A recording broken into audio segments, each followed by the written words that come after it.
Tonight, there's a lot of argument in the world today, and pro-life and pro-choice, and we end up on either sides of a dispute and an argument. But here tonight, we're going to have an opportunity to hear what we can do about it and bring the love of Jesus Christ into this, and not enter into argument, but enter into working out a result and letting God's will be known in people's lives today. So here's a good chance to take a current issue and see what you can do as an individual to take part. Tonight, it's Miss Diana Cahill.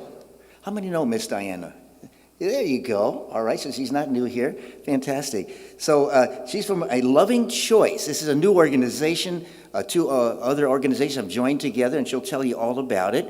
And we'd like to take a trip out there sometime, a mission trip. So let's listen to this. And if you'd like to do it, let us know, or let Diana know, and we can go out there and see what they're actually doing. Next Tuesday, we're going to recenter for our meal. We have enough people to help these fellows, these parolees, and with a meal on next Tuesday night. But if you'd like to go along and see how it's done, we're certainly welcome to take you along. It's really an exciting time. It's a fantastic time to see hands-on right here in our community what you can do. So, Miss Diana, could you come here, please? Where are you? There you are. Well, good. Thank you so much. Well, it's kind of fun to be here and reminisce a little bit. This is the church that I was baptized in when I was a girl, but before this sanctuary was built, back over there. But I remember when this one was built too. So I'm going to introduce myself a little bit and talk. Some of you know me. My name's Diana Cahill. I'm the executive director of A Loving Choice. But some of you guys know me because I also used to be the head of school and taught at Beth Haven Christian School. So I've been gone from there for about 3 years. So I left there to take this position at A Loving Choice. And so we have 2 locations now as of last week. We took over a new Hope Pregnancy Center that is in Shepherdsville. Our original location is in Shelbyville. So when I left Beth Haven, I went to Shelbyville and took on this role as executive director. So let me just start off by telling you the mission statement of A Loving Choice is we're a community resource that serves to protect the lives of unborn children, but also to support and empower women and families experiencing or having experienced a crisis pregnancy by sharing the hope, love, and grace of Jesus Christ. And, I think that is really what sums up, even what Greg was talking about. So many times we get caught up in all the political debates of everything, but it's really about loving women in a crisis, loving them well, and showing them that there's hope. In the situations that they find themselves in can just be excruciating, and they have no idea what to do. And it's not about fixing that. It's not about telling them what to do. It's about loving them well. So I'll tell you that when I started at ALC, I had previously worked at a pregnancy center in downtown Louisville that was close to the abortion clinic. And so we would see girls, this was probably 15 years ago, and we would see girls then that would come through our doors, and they would sometimes think they were walking into the abortion clinic. So it was a totally different environment than what I went into when I went to Shelbyville. And I questioned many times, like, what are we supposed to do at a pregnancy center in more of a rural town? I'm not really sure how this is supposed to work. And so I visited other places, prayed a lot about what we were supposed to do, and kept just pouring back into that mission statement. And from that, we decided to focus on 3 parts of our ministry. And clearly, these are the only 3 things that we focus on now. First is to reach the abortion-minded women. They were there, they were not coming through our doors, and we had to fix that. The second is parenting. So when moms decide to have their babies, we need to support them, whether that's with material assistance, with parenting classes, Bible studies, all of the things that we can do to let them know that they're not alone and to help them become the best godly parents that they can. And then the third part of what we do is help those women who have had abortions. We want to show them that there's hope and healing that comes from Christ. And so in that, I think it's important to let you know that people don't, so many times people think abortion doesn't affect them, but the statistics are 1 in 4 women have had an abortion. They're in your churches, they're at the grocery, they're at the bank, they're all the places that you're going. They're people that you know that are living with that secret. And that became a huge part of our focus on what we were doing too. So I'm going to break those down just a little bit and talk a little bit more about the abortion vulnerable and the abortion-minded women that are right here in this area. When I started in Shelbyville, somebody said to me, there really aren't abortion-minded women out here. And I laughed and said, yes, there are. And we're just not reaching them. We're not doing what we need to do to get them through our doors. And so we did a lot of things a few years back. We rebranded, changed our logo, became very apparent on social media, on our website. We changed a lot of things. And I'm going to tell you that was huge as we started to then see women that were calling us, and want to know what services we offered, and did we do pregnancy tests, and we did ultrasounds, so all of those things started to happen. And, I don't know, sometimes I assume people know things that they don't, so I always want to make sure everybody understands. There's only one abortion clinic in Kentucky at this point, and it's in downtown Louisville. But what you may not know is in May, they did 303 abortions. So far in 2019, 1,782 abortions have taken place in downtown Louisville. So I want those numbers to kind of sink in, because those women, that 1,782 women, felt like that was their only choice. And that is where we have to step up and we have to do more. We have to let them know that they're not alone, and that is there are other choices for them. So what we offer at ALC is we're able to do free pregnancy tests and free ultrasounds. We are a medical facility, so we do limited ultrasound. So we're able to do three things with the ultrasound. We're able to check and make sure that the pregnancy is where it's supposed to be. We can measure the baby to tell mom how far along she is, and we also look for heartbeat. And I'm going to tell you that that is a tool that God has given us, and just really, that is one of the things that I believe changes the hearts of so many women. I've sat in the ultrasound room, I've seen the tears of joy, I've seen the tears of fear, I've seen the tears of sadness, but I see how that impacts the lives of so many of the women and the men. I think it's important to really talk about the fact that, our mission statement says to support and empower women and families. Families includes the dads. So, we do everything we can to try to get the guys in there too for the ultrasounds to be able to see what's going on. It changes their hearts too.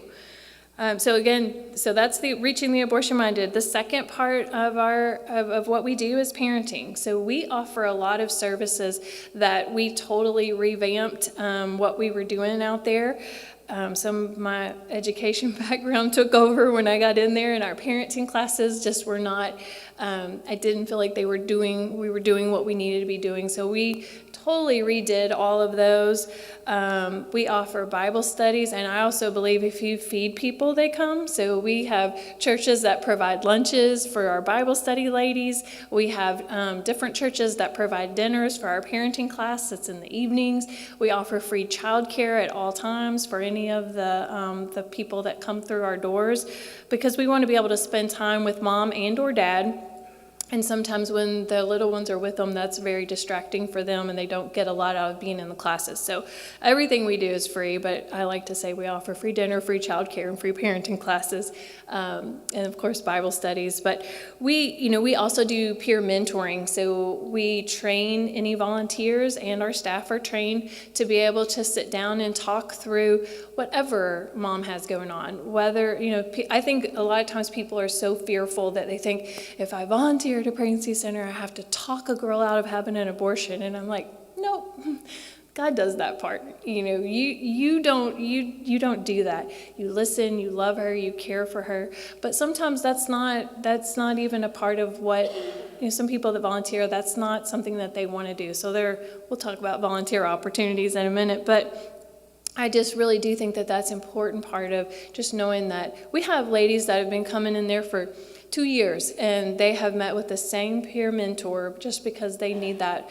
friendship. They need someone that just kind of listens to what they have going on and work through things. Sometimes that's individual Bible studies. Sometimes that is just, helping them with their finances and putting budgets together. I mean, so many different things. But those are all part of supporting and empowering women and families. And I believe that some of that's through education and some of that is just through loving them where they are.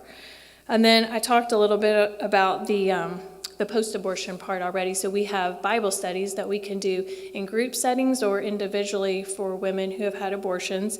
And, I think that's probably one of the hardest things because it's really difficult for someone to seek help after they've had an abortion.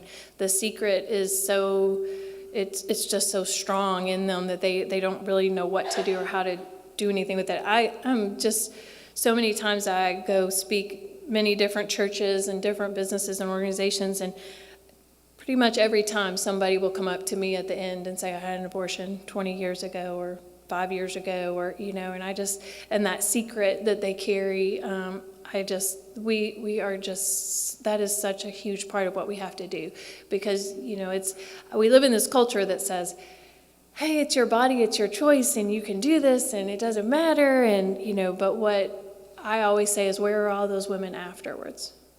Why are they not talking afterwards? If this is such a great thing, why are they not talking afterwards? And I know the answer to that. I've seen that in so many of the women that I've sat and talked to, and I just watched that pain that they've dealt with.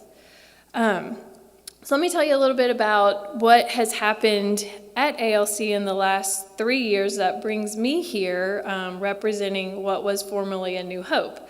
So we put all of these things in place.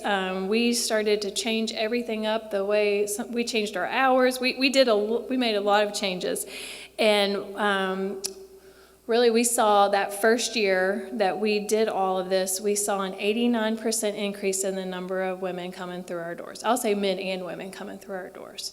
And, it's kind of one of those things where I knew we were busy, but didn't know we were that busy till I did all the numbers. And, it's just amazing. And that has continued to increase every year. So if I would have been standing here this time last year, I would have looked at you and said, we need a new building. Like, that's what I want you to be praying for. We need a new building. We're just busting at the seams. We don't have enough space. We need a bigger building. And we were actually in the process of getting some grant funding, and we were looking at places in Shelbyville, and that's really what I really thought we were going to do. And then I went away for this little training, and God just totally changed my heart on it. And I just really felt like He said, if you want to save more women and babies from abortion, then you have to go where it's not being done. You don't just build a bigger building and think that they're going to be able to get to you. And, I had said at our banquet and different things, I talked about that I believe that the way that abortion goes away is when it becomes unthinkable. It becomes unthinkable when you change one heart at a time. Sometimes that's in the ultrasound room. Sometimes that's when I've stood in front of schools and talked to them about fetal development. Sometimes that is standing in line somewhere and they read my name tag and ask me what I do, and I get to talk about that. And, it's in so many different ways, but that is how abortion goes away. It's when it becomes unthinkable within the hearts of people.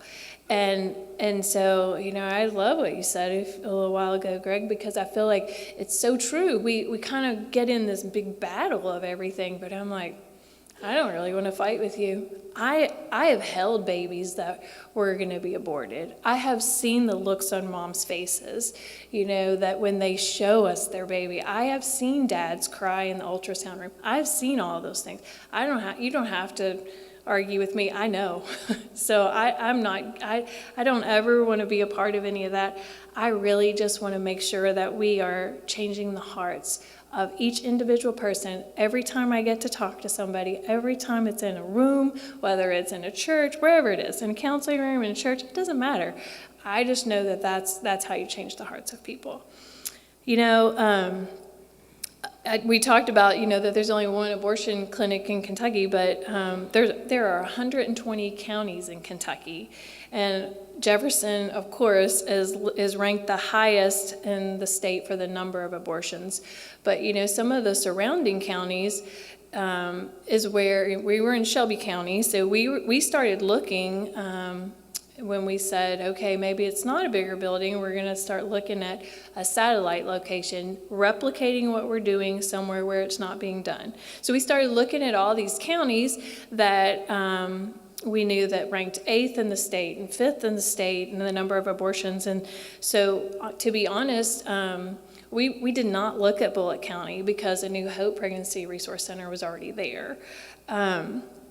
And so we were kind of looking at Spencer County. We were looking in different areas, and then A New Hope was going through a transition. So for those of you, I don't know how familiar any of you are with A New Hope, but their director, who had been there, I think since the beginning, about 8 years, she moved out of state. Her husband got a job, and she moved out of state. And so they were in a little bit of a transition. And so the board of ALC and the board of A New Hope started to have conversations, and it was decided that we would merge together, and A New Hope would become our satellite location. So that's ALC Shepherdsville. So that happened last Tuesday, was officially our first day there.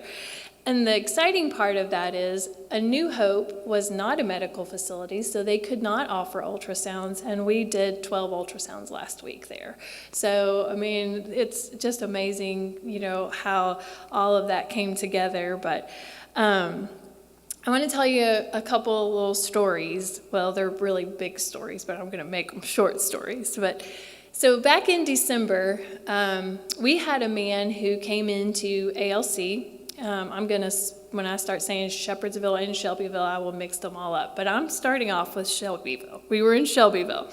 And this gentleman came in, and he wanted a tour of the building. So I showed him around, and we got to the ultrasound room, and he started asking me a lot of questions that I didn't really know the answer to, so I had to go get my nurse and bring her in, and he wanted to see the pictures that we're able to show the moms. And so we pulled some pictures up and showed him, and he had his phone out, and he kept saying, but you could show him this, but you could show him this. And I was like, well, in theory, yeah, our machine's a little older than that machine.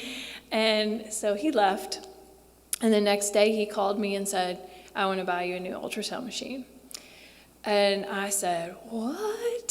So we ended up getting a machine that is just phenomenal. We've been able to show heartbeat to moms at 5 weeks, 6 days, because that machine is so new, and the technology is so much better than the machine that we had. And it's a 3D machine, and we're able to show some beautiful images. And so I have a couple of those that I'm going to have. Can you pull those up? So these are, this one is, I think, 11 weeks. No, 10 weeks. This is a 10-week ultrasound. Yeah, I can kind of see it. A 10-week ultrasound. And, I want you, before we switch to the next picture, I want you to know that what this gentleman said was, I want those mamas to be able to look up and see on the monitor, I want them to see a baby. I don't want you to have to say, here's the head, here's the feet, look, here's this, and I want them to see a baby. So that one is a great picture compared to what we were able to show. You probably can't see the detail as much, and plus when you see them live and they're moving around, it's pretty cool. But can you switch to another one? But this is an 11-week baby that is a 3D that we're able to show moms. And I mean, you can't deny that that's a baby. So it's amazing. My nurse calls those little gummy babies. So, but I mean, it's amazing to be able to show that to the moms and the dads when they're in that place of, I don't know what to do. I don't know how I'm gonna be able to do this. We're able to walk through so many things, but that speaks truth in ways that nothing else can. You can show that last one too. So this one is another 2D. How many weeks is that one? 19 weeks. So, and I just think it's important to know that you can have an abortion in Kentucky up to 20 weeks. So, I mean, it would be legal to have an abortion at that point. So I just wanted to show you those because these are real scans of mamas and babies that we have done at the center in Shelbyville. Some of these may be from Shepherdsville last week. So side note, if you know anybody that's pregnant, we're training nurses, so we're looking for model scans right now, so send them to us. It's just free ultrasound, and it's great practice for our nurses, and the earlier the pregnancy, the better, because we see a lot of early pregnancies at the center, so thanks. I love those pictures, though. So let me tell you the rest of that story. So we have that in Shelbyville. And we're so excited, but now we have an extra machine. So as this merger starts to really become a reality, then, we're actually kind of whining just a little bit that we're going to have an old machine and a new machine, and the nurses are kind of back and forth over, well, I get to use the new machine. I don't want to use the old machine. And then I get this call from a different gentleman, who said, I really feel like God's telling me that I need to help raise money to get a new machine for Shepherdsville. And I said, okay. And so I just smile now and laugh and know God's up to his thing. So he said, so I want to, by October, or we have our big banquet in October. So he said, by October, by the banquet, we're going to have a new machine. And I was like, okay, October's far away. We're going to have it before then. So he calls me back the next day and says, so God told me I have 30 days to get this machine for you. And I was like, okay, good luck with that. And he showed up at our board meeting 5 days later and handed us an envelope. And he had not counted the money. He had just spoke at some different places. And he handed us an envelope and said, I don't know how much is in there, but I know that I am supposed to raise $30,000 for you in 30 days. And I said, it's really only 25. And he said, no, God said 30. I said, okay, go with what God said. And we counted that money while he was there, and it was $31,000. So we have now purchased another new machine, and so we have 2 machines that show pictures that are like the ones you just saw at both locations now. So, I know that God is doing and going to do amazing things in Shepherdsville. And I think it's also important to understand, like, geographically, you have pregnancy centers in downtown Louisville. You have some over in southern Indiana, Shelby County, where we are, and Shepherdsville is your next closest. So, I really feel like a lot of the ladies that are in this area are going to come to us if they know what we're doing, instead of going downtown. So, I really think that, and I'm going to tell you, my vision is to open another place out here. And I just really feel like we want to develop relationships with the men and women that are coming through our doors, and you can't do that if you're far away. You're not able to really love on them and care for them in the way that you want to if they can't get to you. They can't come to Bible studies every week if they don't have the transportation to get to you. So, my board keeps telling me to wait until we get this one going well before we talk about the next one, but I think we're going to go ahead and start talking about the next one. Because, God he's the one that's doing everything, 2 ultrasound machines in less than 6 months. That's amazing. And yeah, I feel like there are so many things that he's going to do in that community that just hasn't been able to be done. And so we're really excited about that. Also, we're going to ask you to be praying to help us find a new location in Shepherdsville even, because they have a great facility, but it's in the wrong location. It needs to be where people can get to us a little easier. So we're working on all of those things, but I can stand here and tell stories for a really long time because there are so many amazing stories, but I want to share one of my favorites, and then I have a video that is actually our client speaking, and I think that they speak way better than I do about the impact that a pregnancy center can make on someone's life. But I just want to tell you all about this young girl that I met a couple years ago, and she was 19, and she came into Shelbyville. She came into ALC, and she was very scared and her test was positive, and her biggest fear was, I don't want my parents to know. I don't want my parents to know. I can't do this. I'm going to have an abortion.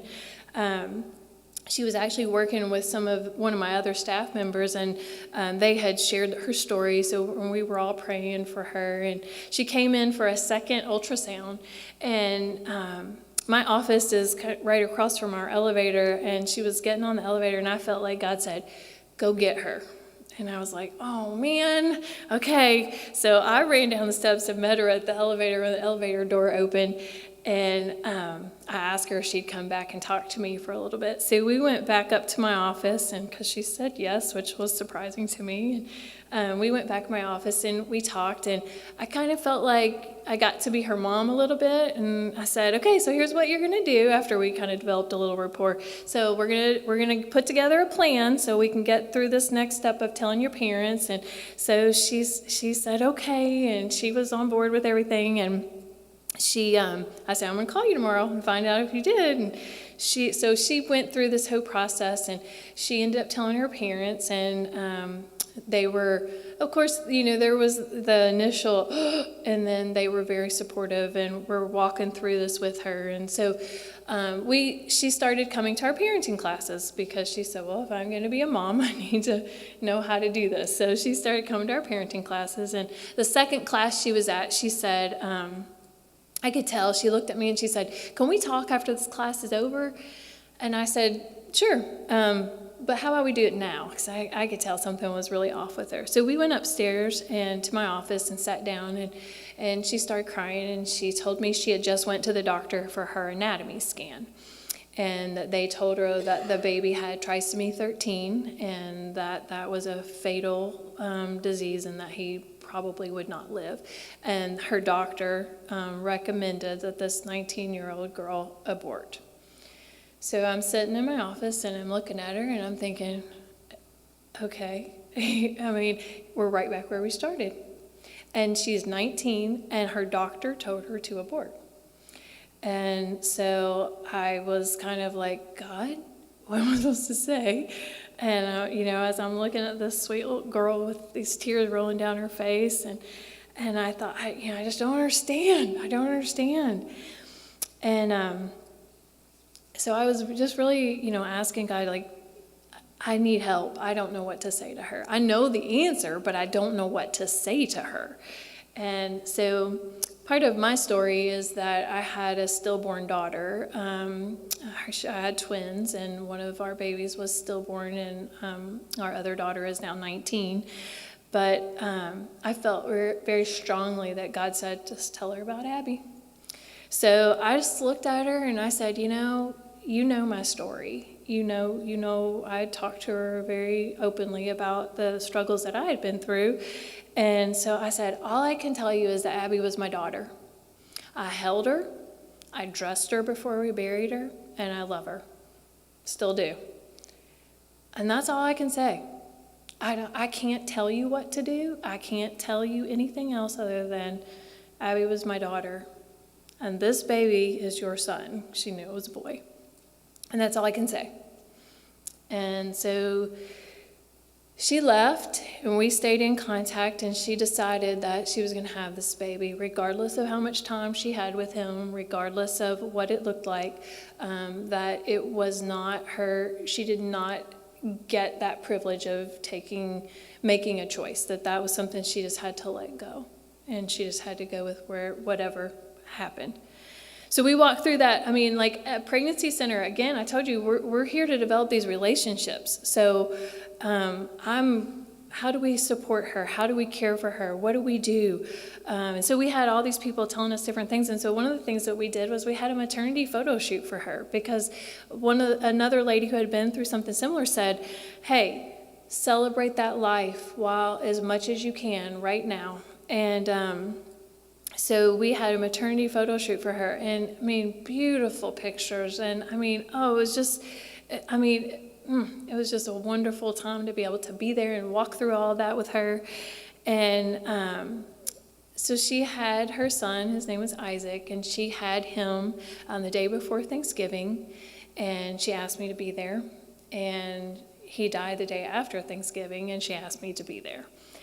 And there is not a bigger honor that anybody could have ever given me than to share those 2 moments with her. You know, and while she was holding him, the day that he was born, you know, I sat there and I just kept saying, cherish every moment, every moment. We knew that he, you know, probably wasn't going to live long, but every moment that she had with him, that's what I wanted her to cherish. And so, you know, we've walked through since that time with her. You know, we helped her with the funeral, and we helped her getting the stone for his grave and all those things. And, you know, I adore her. She came to my house and helped my daughter get ready for prom. You know, I mean, that's what we're supposed to be doing, you know, and that's what I believe a pregnancy center is supposed to be about. Her story is not a story that, you know, a lot of times when you talk about pregnancy centers, you hear about all the saved babies. Well, he was a saved baby, but it wasn't the way that I wanted it to be. It wasn't the way that she wanted it to be, but it is what God allowed to happen in her life. And I just feel honored that he would use the pain that I had been through to walk through that with her also. And I mean, I just completely adore that girl, and she is now finished. I pushed her to not stop, and so she, you know, she went to school and she finished school, and she's doing things, you know, now, but I love it because she still wants to tell me everything that she has going on, and that's what this is about. And, you know, she's been to church with me, she's done things that, and I just think all the time, man, if the pain that I went through is able to help somebody in that way and show them hope, then I'm right where I'm supposed to be. And I love every minute of that. Before I show you the video, I just want to encourage everybody in here, because I think it's real easy to hear these conversations and to think, oh yeah, I want to do this and I want to do that, but I don't know how. And I'm going to tell you, we are a volunteer-driven organization. If we do not have people that are coming through those doors, whether you're putting data entry in the computer or you're folding baby clothes or whatever it is that you're doing, or you're sitting in a room with a girl, like that, those are the things that have to happen, and those are the things that I think God puts on our hearts in different ways. And, you know, of course, support is always important, but I want people to know what we're doing. I want people to be involved more than I want the money, because God will take care of that part.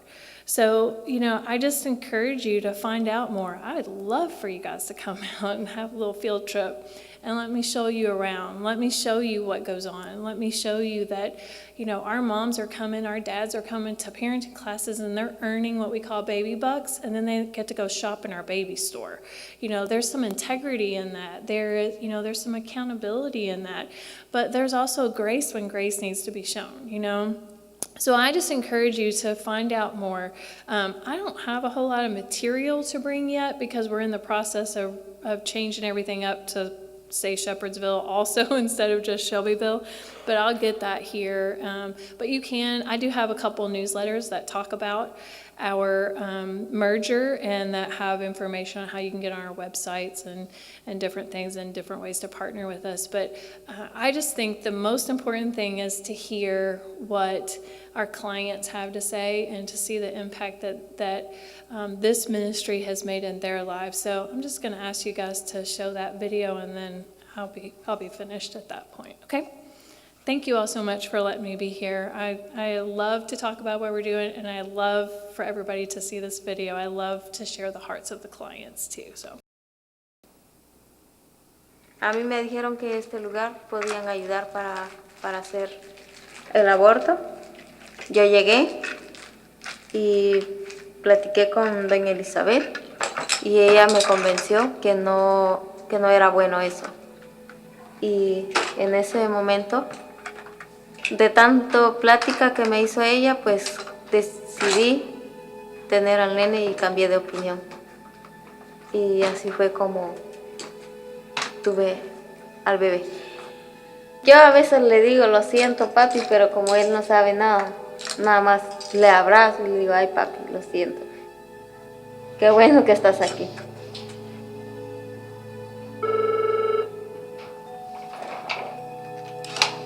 ALC Shelbyville, this is Cinda. How can I help you? Many women come in here just terrified of the situation that they're in. They're truly in crisis, and they just need someone to love, to care for them, and to show them that there is hope in what feels like a hopeless situation.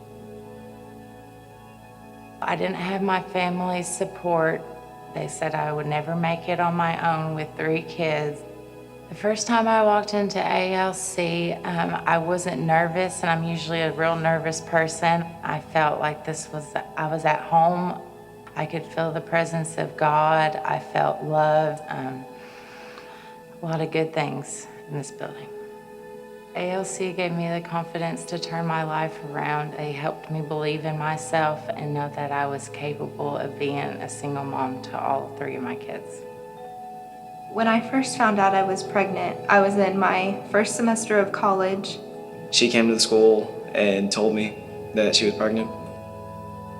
The services that I used with ALC, I came for the first trimester, just kind of like teaching you about pregnancy and what to expect. And then from there is when we started premarital counseling with Bobby, and so we got counseling and it was amazing.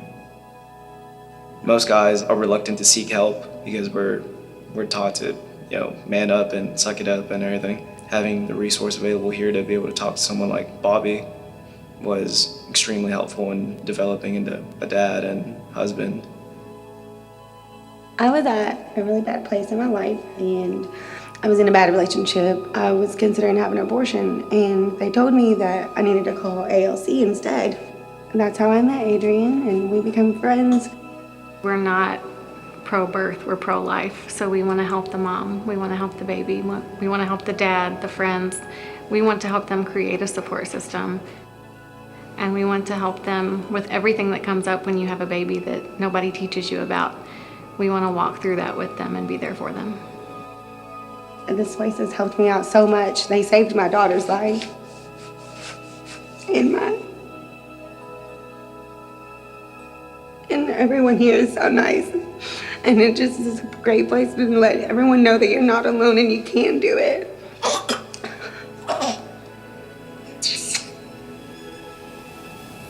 Come to me and ask for forgiveness. I'll forgive you because I made a way through my son for you to be forgiven. ALC is not just about those first moments. It is truly about the rest of the time that these families will let us walk with them.